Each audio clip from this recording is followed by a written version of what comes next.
Kalı satıman, yerim bahası satıman. Burun bir kishi o'tgan bo'lib, u kishi tomoq yeb bo'lgandan keyin dasturxondagi ishib qolgan narsalarni uydagi jonivorlarga to'kib berdi ekan. To'xu doim ishdan boldiroq kelib, dasturxondan tushgan cho'ngroq nonni talashib yeb oladi ekan. Bir kuni ichiga botmagan it To'xuga: "Hey To'xu, sening qarning qanchalik, mening qarnim qanchalik? Mening shuncha qo'rsqim ichib ketgan tursa, sen yana jonni talashib yeb olding-ku." Aldırmay turg'in, at xo'jayini qo'yi o'ladi. Qo'y o'lsa, go'shini to'liq sen yeysan. Qo'rsqing rosa tuydi, debdi. Bir chetga qarab turgan xo'jayin bu gaplarni anglab qilib, bir ishini bir ishonmay, agar rostli qo'y o'lsa ziyon tortib qolishidan ansirab, shu hamon qo'yni bozorga chiqib setib o'tibdi. Xo'jayin kechasi o'rnidan turib, qo'yni setib olganlarning uyining atrofiga borib, tantanglab yiqishga ulguribdi. Atam, bu qo'yim bugun og'at bo'lsammi, o'lib qopti-ku. Xo'jayin o'zining ziyon tortmaganidan payqli xush bo'pti. Men nima aqlliq? Xo'jayin qo'yni setayotganligiga xush bo'lib, atsi yana nima paranglarning bo'ldiganligiga qiziqib, qasddan dasturxonga cho'ngroq nampachisi bilan ushoq nampachlarni qo'yib, yana o'xshash ishni takrorlab dasturxonni qiqibdi. Yana To'xu chaqqan chiqib, cho'ngroq nampachisini talashib yeyapti. It To'xuga: "Sen qo'yni o'didi deganda, lekin qo'yim yo'q bo'ldi. Mening qo'rsqim bak ichib ketdi. Uning ustiga sen yana jonni talashib yeb olding." aldırmag'in birodar, at xo'jayimizning kalisi o'ladi. Kalisi o'lsa, go'shidan to'yg'ich yeysan.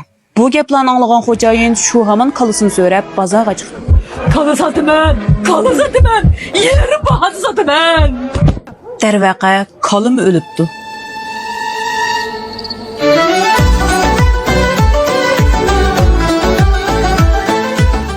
Ziyondan qutulib qolganligiga to'liq xush bo'lgan bu kishi atsi yana nimparanglarning bo'ldiganligiga texmi qiziqib, o'xshash ishni yana takrorlabdi. Yana To'xu ishdan boldir chiqib, cho'ngroq nampachisini yeyapti. Xo'jayin o'g'irliqcha bularning nimparanglarni qildiganiga qarab turibdi. Bu vaqtda holidan ketgan it To'xuga: "Qo'yim yo'q bo'ldi, kalim yo'q bo'ldi. Qo'rsqim ichib o'laydi-da." Chidab turg'in birodar, at xo'jayimizning eti o'ladi. At o'lsa, go'shidan to'yg'ich yeysan. To'xuning gapini anglab qo'rqib ketgan xo'jayin darhol chiqib otni setib o'tibdi. Darvaqa otmi o'libdi. 3-kuni xo'jayin bularning parangiga texmi qiziqib, o'xshash ishni yana takrorlabdi. Bu qitim yana To'xu chaqqan chiqibdi.